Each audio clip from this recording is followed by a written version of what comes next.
Mitch, how do you sort of sum up that day? It's sort of quite topsy-turvy. Each side had the moments when they were top. Yeah, probably a pretty even day's Test cricket, albeit a pink ball. It's a pretty normal day's Test cricket, I guess. I think both sides would be partly happy with how a lot of the day had went. Joe's obviously batted really well there for his 100. I thought there were some really good patches of bowling there that we probably went unrewarded. And then some really good stuff there. You know, Ingo changed the game, or changed the period through the middle there with the run out. Probably blazed away a little bit at the end with a soft ball, and yeah, we sit here pretty even, I'd say, with how the conditions are based. Just your thoughts on taking the left armer's record. You get to call yourself the GOAT now as well? I won't be calling myself that, no. How do you feel then?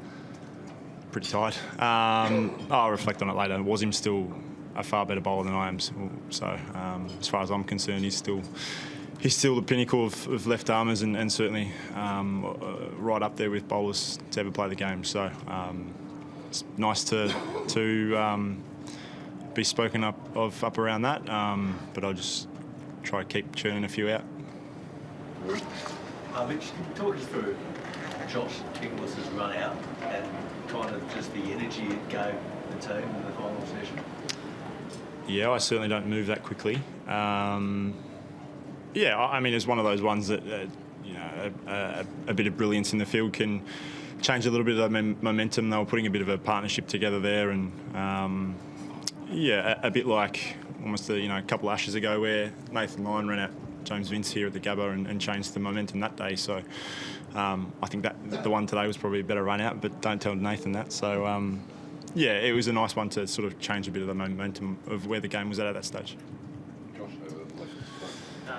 Carey was great again behind the stumps and then to catch off your bowling. What was going through your mind as he was under that with Marnus bearing down?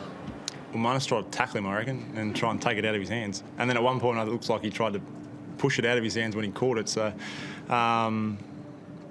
lucky Alex has played a bit of AFL and won the hardball. So it was a fantastic catch, and well, we know how good Alex is behind the stumps. So he probably made it look a little easier than it probably was. Mitch, you've had a great partnership with Nathan Lyon for a long time now, whether it's in foot marks or bowling attack, whatever it is. Just your thoughts on the makeup of the attack, him being left out, and at times it looked like there was a lot of very similar sort of stuff coming, and then you're the real point of difference and the sort of effect that has on you, maybe any extra pressure? No, I didn't feel anything different. Much like last week, just trying to play that role.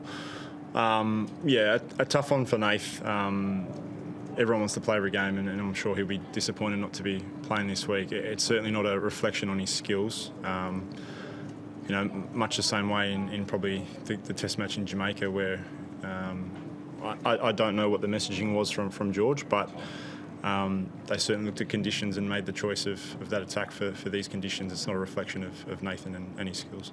And the makeup of the attack, you've got four right armers bowling fairly similar kind of speed? Yeah, I'm not sure speed's, the be-all and end-all. Yeah, that's the makeup we've gone with this week. I think I mentioned it in the warm-up. I don't think I've ever played an attack without one of the three of them playing, so it was a little bit different in that regard with no Josh, Pat and Nath. But, we know how good Scotty is.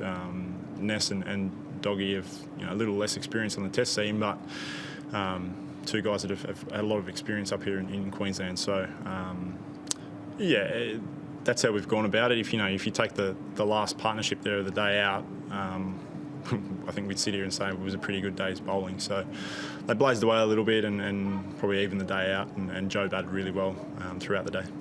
Last couple of guys with Dan, Jasper, Louis. Thank you. Yeah, Mitch, I was just going to ask you about Joe Root, and you've had a lot of battles with him over the years.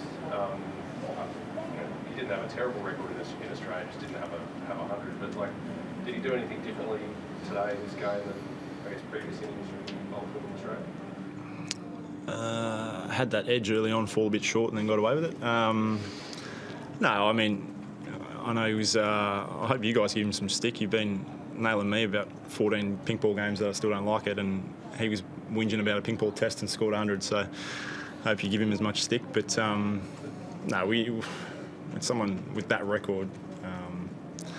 You know, he certainly. Well, I think he scored a lot of 50s in Australia, and I'm sure he'd be relieved to get that 100. But he played fantastically well today and assessed the conditions, sucked up some pressure, and got the result by the end of the day. So yeah, he played fantastically well, and I've came across Joe when we both played for Yorkshire and had a lot of good battles there, and he's won a few of them and I won a few, and today we've both got some runs and wickets, so call it even today.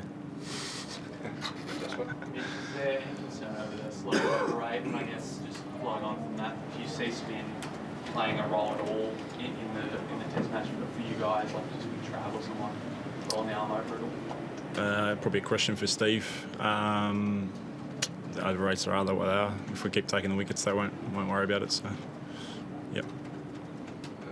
Sweet. I was also asking that. Yeah. All good. Great. Thanks, everyone. Cheers. Thank you.